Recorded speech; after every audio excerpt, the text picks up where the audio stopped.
ಈಗ 411ನೇ ಕಥೆಯನ್ನು ಕೇಳೋಣ. ದದೀಚಿ ಋಷಿಗಳ ಕಥೆ ಇದು.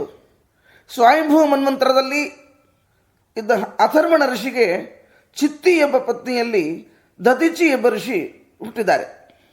ಅವರ ಮುಖ ಕುದುರೆಯಂತೆ ಇತ್ತು.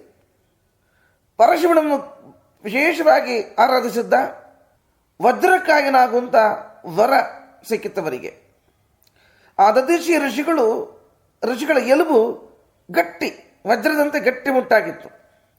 ಭಾರೀ ತಪಸ್ಸು ಮಾಡುತ್ತಿದ್ದಾರೆ. ಈ ತಪಸ್ಸನ್ನು ಕೆಡಿಸಬೇಕು ಅಂತ ಹೇಳಿ ಇಂದ್ರ ಅಪ್ಸರೆಯನ್ನು ಕಳಿಸ್ತಾರೆ. ಅಲಂಬುಷ ಅಂತ ಆಕೆ ಹೆಸರು. ಅವಳು ದದೀಚಿ ಋಷಿಗಳನ್ನು ಮೋಹಿಸ್ತಾಳೆ. ದದೀಚಿ ಋಷಿಗಳು ಕೂಡ ಅವಳ ಸೌಂದರ್ಯಕ್ಕೆ ಮರಳಾಗಿದ್ದಾರೆ. ಕೆಲವು ದಿವಸಗಳ ಕಾಲ ಜೊತೆಗೆ ಇದ್ದಳು. ಆಮೇಲೆ ಅಲಂಬುಸೆ ಮರೆಯಾಗ್ಬಿಟ್ಲು. ಅವಳ ವೀರ್ಯ ಸ್ಖಲನ ಆಯಿತು, ನದಿಯಲ್ಲಿ ಬಿತ್ತು, ಒಂದು ಮಗು ಹುಟ್ಟಿತು. ಸಾರಸ್ವತ ಮುನಿ ಅಂತ ಆತನು ಒಳ್ಳೆ ವಿಖ್ಯಾತನಾದ.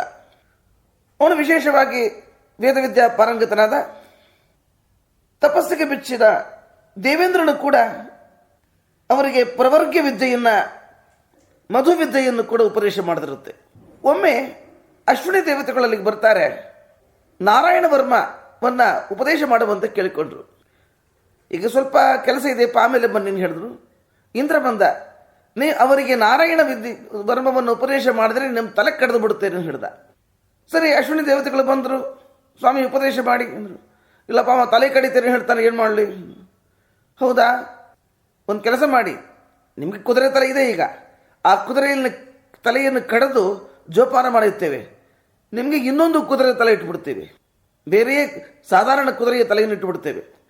ನೀವು ಆ ಕುದುರೆ ತಲೆಯಿಂದಲೇ ಉಪದೇಶ ಮಾಡಿಬಿಡಿ ಅಂತ ಇಂದ್ರ ಬರ್ತಾನೆ. ಅದನ್ನು ಕಡ್ದಾಗ್ಬಿಡ್ತಾನೆ. ಆಮೇಲೆ ನಿಮ್ಮದೇ ತಲೆಯನ್ನು ನಿಮಗೆ ಜೋಡಿಸಿಬಿಡ್ತೇವೆ.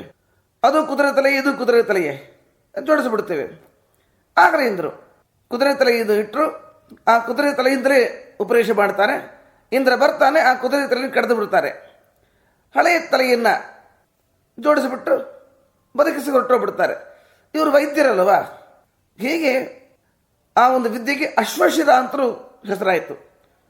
ಹೀಗೆ ದದೀಚಿ ಋಷಿಗಳ ತಪಸ್ಸು ಅತ್ಯಂತ ಅಪೂರ್ವವಾಗಿದೆ ಅಂತ ದದೀಚಿ ಋಷಿಗಳಿಗೆ ನಮಸ್ಕರಿಸಿ 411ನೇ ಕಥೆಯನ್ನು ಪೂರ್ಣಗೊಳಿಸ್ತಾ ಇದ್ದೇವೆ. ಶ್ರೀಕೃಷ್ಣ ಅರ್ಪಣಮಸ್ತು.